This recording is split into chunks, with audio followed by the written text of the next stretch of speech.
ತೈಲ ಬಿಕ್ಕಟ್ಟು ಇಂದು ಸಂಸತ್ನಲ್ಲಿ ಮೋದಿ ಮಾತು. ಮಧ್ಯಾಹ್ನ 2 ಗಂಟೆಗೆ ಲೋಕಸಭೆಯಲ್ಲಿ ನಮೋ ಭಾಷಣ ಮಾಡ್ತಾರೆ. ತೈಲ ಬಿಕ್ಕಟ್ಟಿದೆ, ಸಂಸತ್ನಲ್ಲಿ ಮೋದಿ ಮಾತನಾಡ್ತಾರೆ. ಪ್ರಧಾನಿ 2 ಗಂಟೆಗೆ ಮಧ್ಯಾಹ್ನ ಲೋಕಸಭೆಯಲ್ಲಿ ಭಾಷಣ ಮಾಡ್ತಾರೆ. ಪಶ್ಚಿಮ ಏಷ್ಯಾ ಪರಿಸ್ಥಿತಿ ಕುರಿತಂತೆ ಪ್ರಧಾನಿ ಮಾತನಾಡ್ತಾರೆ. ತೈಲ ಕೊರತೆ, ಸಿಲಿಂಡರ್ ಸಮಸ್ಯೆಯ ಬಗ್ಗೆ ಸಂಸತ್ನಲ್ಲಿ ಮಾಹಿತಿ ಕೊಡ್ತಾರೆ. ಮಧ್ಯಪ್ರಾಚ್ಯ ಯುದ್ಧದಿಂದ ಭಾರತದ ಮೇಲೆ ಪರಿಣಾಮ ಆಗ್ತಿದೆ.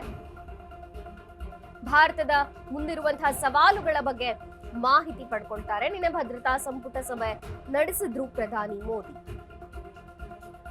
ನಿನ್ನೆ ಉನ್ನತ ಮಟ್ಟದ ಸಭೆಯನ್ನು ನಡೆಸಿ ಇಂದು ಲೋಕಸಭೆಯಲ್ಲಿ ಮಾತನಾಡಿದ್ರು. ತೈಲ ಬಿಕ್ಕಟ್ಟು ಇಂದು ಸಂಸತ್ನಲ್ಲಿ ಮೋದಿ ಮಾತನಾಡ್ತಾರೆ. ಮಧ್ಯಾಹ್ನ 2 ಗಂಟೆಗೆ ಲೋಕಸಭೆಯಲ್ಲಿ ನಮೋ ಭಾಷಣ ಮಾಡ್ತಾರೆ. ಪಶ್ಚಿಮ ಏಷ್ಯಾ ಪರಿಸ್ಥಿತಿ ಕುರಿತಂತೆ ಪ್ರಧಾನಿ ಮಾತುಗಳನ್ನ ಆಡ್ತಾರೆ.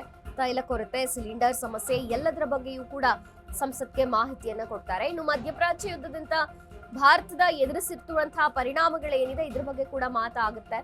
ಭಾರತದ ಮುಂದಿರುವಂತಹ ಸವಾಲುಗಳ ಬಗ್ಗೆ ಮೋದಿ ಮಾಹಿತಿಯನ್ನ ಕೊಡ್ತಾರೆ. ನಿನ್ನೆ ಭದ್ರತಾ ಸಂಪುಟ ಸಭೆ ನಡೆಸಿದ್ರು ಪ್ರಧಾನಿ ಮೋದಿ.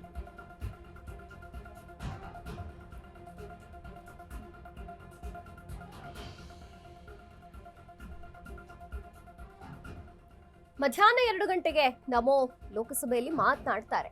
ಭಾರತ ಎದುರಿಸುತ್ತಿರುವಂತಹ ತೈಲ ಬಿಕ್ಕಟ್ಟು, ಇದರ ಸಮಸ್ಯೆಗಳು ಏನು ಮತ್ತು ತೈಲ ಕೊರತೆ ಎಷ್ಟರ ಮಟ್ಟಿಗಿದೆ, ಸಿಲಿಂಡರ್ ಪೂರೈಕೆ ಹೇಗೆ, ಈ ಸಮಸ್ಯೆಯನ್ನ ಹೇಗೆ ಬಗೆಹರಿಸಬೇಕು, ಈ ಎಲ್ಲ ವಿಚಾರಗಳ ಬಗ್ಗೆ ಸಂಸತ್ಗೆ ಮಾಹಿತಿಯನ್ನ ಕೊಡ್ತಾರೆ ಪ್ರಧಾನಿ.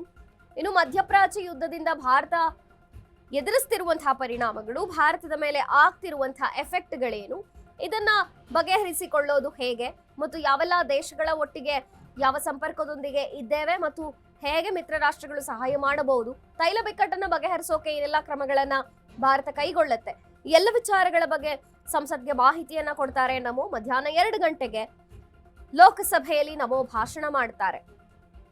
ಪಶ್ಚಿಮ ಏಷ್ಯಾ ಪರಿಸ್ಥಿತಿ ಕುರಿತಂತೆ ಪ್ರಧಾನಿ ಮಾತನಾಡ್ತಾರೆ. ಭಾರತದಲ್ಲಿ ಆಗ್ತಿರುವಂತಹ ತೈಲದ ಕೊರತೆ, ಇನ್ನು ಸಿಲಿಂಡರ್ ಸಮಸ್ಯೆಯೇ ಇಲ್ಲಿ ಪ್ರಮುಖ ಕೇಂದ್ರ ಬಿಂದು. ಮಧ್ಯಪ್ರಾಚ್ಯ ಯುದ್ಧದಿಂದ ಭಾರತದಲ್ಲಿ ಭಾರಿ ತೈಲ ಬಿಕ್ಕಟ್ಟು ಉಂಟಾಗಿದೆ. ಇನ್ನು ಸಿಲಿಂಡರ್ ಸಮಸ್ಯೆ ಕೂಡ ಬಹು ಪ್ರಮಾಣದಲ್ಲಿದೆ, ಸ್ಪೆಷಲಿ ಕಮರ್ಷಿಯಲ್ ಸಿಲಿಂಡರ್. ಪೆಟ್ರೋಲ್ ಡೀಸೆಲ್ಗಳ ಬೆಲೆ ಏರಿಕೆಯಾಗುವಂಥದ್ದು ಮತ್ತು ಪೂರೈಕೆಯಲ್ಲಿ ವ್ಯತ್ಯಾಸವಾಗಿರುವಂಥದ್ದು, ಇನ್ನು ತೈಲ ಬಿಕ್ಕಟ್ಟು ಉಂಟಾಗಿರುವಂತಹ ಕಾರಣ ಸಿಲಿಂಡರ್ ಸಮಸ್ಯೆಯು ಬಹುಮುಖ್ಯವಾಗಿ ಕಾಡ್ತಾ ಇದೆ. ಅದರಲ್ಲೂ ಪ್ರಮುಖ ನಗರಗಳಲ್ಲಿ, ಭಾರತದ ಪ್ರಮುಖ ನಗರಗಳಲ್ಲಿ ಆಗ್ತಿರುವಂತಹ ಸಿಲಿಂಡರ್ ಸಮಸ್ಯೆ ಮತ್ತು ತೈಲದ ಕೊರತೆ ಏನಿದೆ, ಈ ಸಮಸ್ಯೆಗಳನ್ನ ಬಗೆಹರಿಸಿಕೊಳ್ಳೋದ್ರ ಬಗ್ಗೆ ಯಾವೆಲ್ಲ ಕ್ರಮಗಳನ್ನ ಕೈಗೊಳ್ಳುತ್ತೇವೆ, ಮುಂದಿನ ನಮ್ಮ ಸವಾಲುಗಳು ಏನು, ಅದನ್ನ ಬಗೆಹರಿಸಿಕೊಳ್ಳೋದು ಹೇಗೆ, ಎಲ್ಲ ವಿಚಾರಗಳನ್ನ ಸಂಸತ್ಗೆ ಮೋದಿ ತಿಳಿಸ್ತಾರೆ. ಮಧ್ಯಪ್ರಾಚ್ಯ ಯುದ್ಧದಿಂದ ಭಾರತದ ಮೇಲೆ ಆಗ್ತಿರುವಂತಹ ಪರಿಣಾಮಗಳ ಬಗ್ಗೆ ಮೋದಿ ಮಾತನಾಡ್ತಾರೆ. ಡಯಾಬಿಟಿಸ್ಗೆ ಮೆಡಿಸಿನ್ ತಗೊಂಡು ಶುಗರ್ ಕಂಟ್ರೋಲ್ ನಲ್ಲಿದ್ದೀರಾ? ಆದ್ರೆ ಸತ್ಯ ಏನ್ ಗೊತ್ತಾ, ಅವು ರಕ್ತದ ಶುಗರ್ ಲೆವೆಲ್ ಅನ್ನ ಕಡಿಮೆ ಮಾಡ್ತವೆ ನಿಜ, ಆದ್ರೆ ದೀರ್ಘಕಾಲದವರೆಗಲ್ಲ. ಹೃದಯ, ನರಮಂಡಲ, ಕಿಡ್ನಿ, ಲಿವರ್ ಮೇಲೆ ಒತ್ತಡ ಬೀರುತ್ತೆ.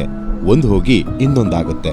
ಮೆಹಾಟೋನ್ ಕೇರಳದ ಆಯುರ್ವೇದ ಫಾರ್ಮುಲೇಷನ್. ಇದು ಶುಗರ್ ಮಾತ್ರ ಕಂಟ್ರೋಲ್ ಮಾಡಲ್ಲ, ಇಡೀ ಮೆಟಾಬಾಲಿಕ್ ಬ್ಯಾಲೆನ್ಸ್ ಅನ್ನೇ ರಿಪೇರಿ ಮಾಡಿಬಿಡುತ್ತೆ. ಮೆಹಾಟೋನ್ ದೀರ್ಘಕಾಲದ ಸಹಜ ಜೀವನಕ್ಕೆ ಸಹಾಯ ಮಾಡುತ್ತದೆ.